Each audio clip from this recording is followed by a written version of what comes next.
I'm Joe McElderry, and you're listening to Six Towns Radio. Classic hits and today's biggest tunes. Six Towns Radio. It is Six Towns Radio, and we've got award-winning, multi-million song-selling singer-songwriter Joe McElderry on the line. Hello, Joe. Hello, how are you? I'm good, thank you. Welcome to the show. How are you feeling? I'm good, thank you. I'm very well. Very, very well. Awesome, awesome. You're coming up to Staffordshire, Lichfield, on the 22nd of September. It's your Set Your Soul Alive tour. What can the fans expect? This show is a really fun show. It's got all different music styles in, from obviously the pop stuff that I did, the classical stuff, new material that I've written over the past couple of years as well. So it kind of covers all of my albums, the 4 albums I've released. And it's just, it kind of takes you on a musical kind of, it's very musically diverse, I would say. You know, you get all different styles, and it's one of my favourite shows that I've ever performed, actually, because it's got so much in it, and it's just a feel-good show. Yeah, and you started the tour earlier this year, didn't you? Well, we started it on the 1st of March, and we did kind of three and a half months back-to-back, like 60 dates straight off the trot. And I was having so much fun, and I was really enjoying it. And I was like, maybe I don't want this to end. So we added a few more dates.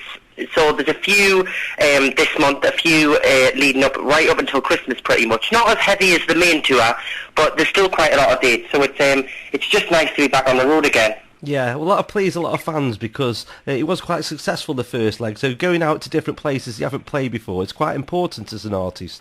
Yeah, I mean, I think when you go out on the road, it's normally such a short period of time, especially a UK tour. You know, most people only go out for 3 weeks, sometimes even only 2 weeks. You know, and just do a set amount of venues and get it done, I suppose. But it's my favourite part, so I would literally tour all year if I could, you know.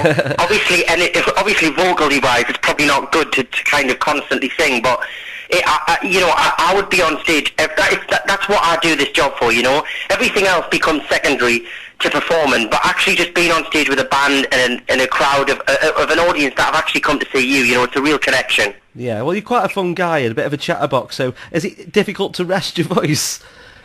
Honestly, I'm very loud, so and I find it very difficult to stop talking. But I mean, with these shows coming up, they're not so much back to back as the ones we've just done.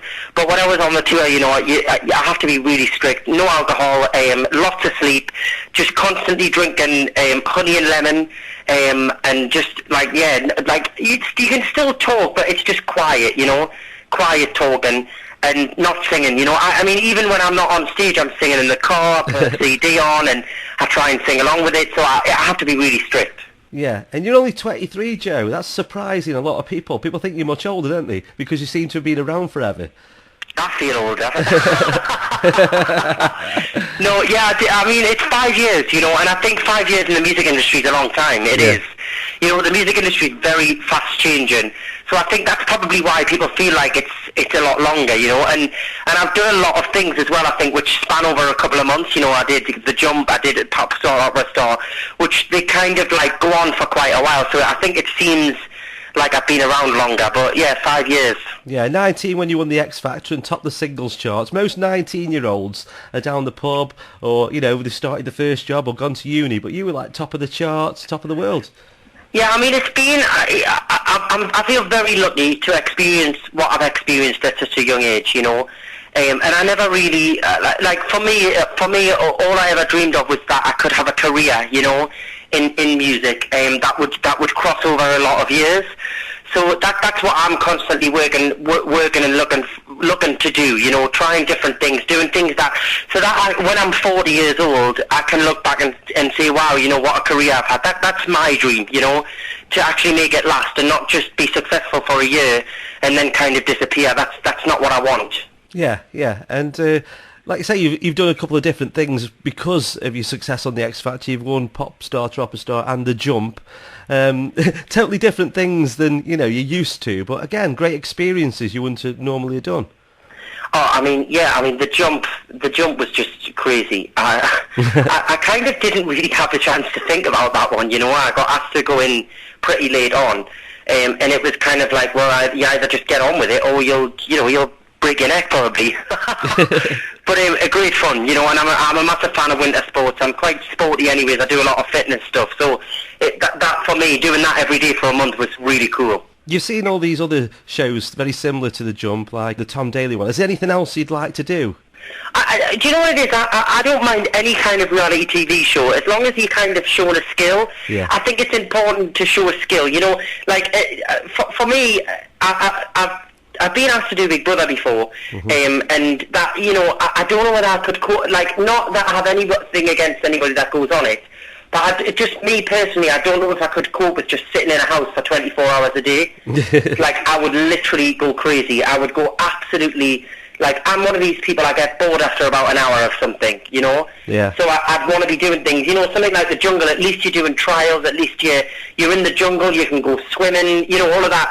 I would find Big Brother really difficult. I think I would probably enjoy the jungle, but the animals would be a bit of it. I would be freaked out by the rats and things like that. Yeah. But yeah, anything where you're showing a skill or you're doing something, you know? I'm sure you'll get more offers, because when you've won a couple of these things, you know, people think he's up for everything. So, you know, you might get an offer. I don't know whether that's a good thing or a bad thing, though. Yeah, you be careful. In your career as well so far, through different things, you've duetted with George Michael, Marcella Detroit. What would your dream duet be? Who would you like to share a stage with, Joe? I would have loved to have sung with Luther Vandross. Obviously, that's not possible anymore. But he was incredibly talented. Who else? Maybe I always say Beyonce, so I should stop saying Beyonce because I say it all the time. You know, Michael Jackson would have been a cool person to kind of collaborate with something on. You know, for collaborations, I think the less obvious a collaboration is, the more interesting it is. Yeah. You know, so if you go with somebody and do a song with somebody who has a totally different music style to you, and then you collaborate and join the musical style together, that to me is cool, you know, not something where you expect it. So maybe like something like a rap thing, you know, where like a rapper and then I feature on and sing the chorus of something. That would be cool. Yeah, that would be good. You've been writing your 5th album. Has that got any closer to being released or being recorded, or where are you with that? I mean, I would like to see it. This might change, but I would definitely say it's probably not going to be out until next year. Yeah. But you know, I always write new material. I always include new material in the shows.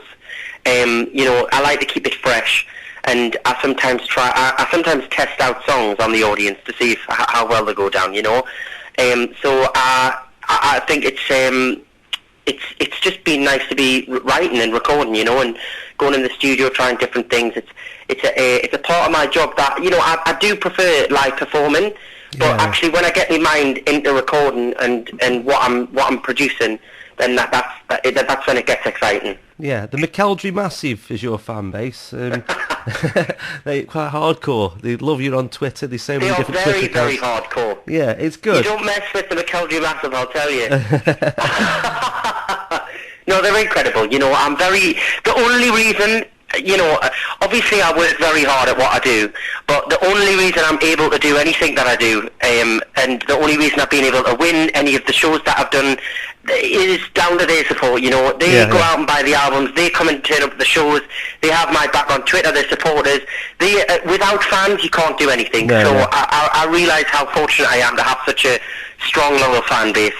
Yeah. Well, thank you very much, Joe. Good luck with this part of the tour. We'll see you in Staffordshire on the 22nd of September. I can't wait. Speak to you again soon. Thank you. Thanks for your time. Have a nice day. All right. Bye-bye.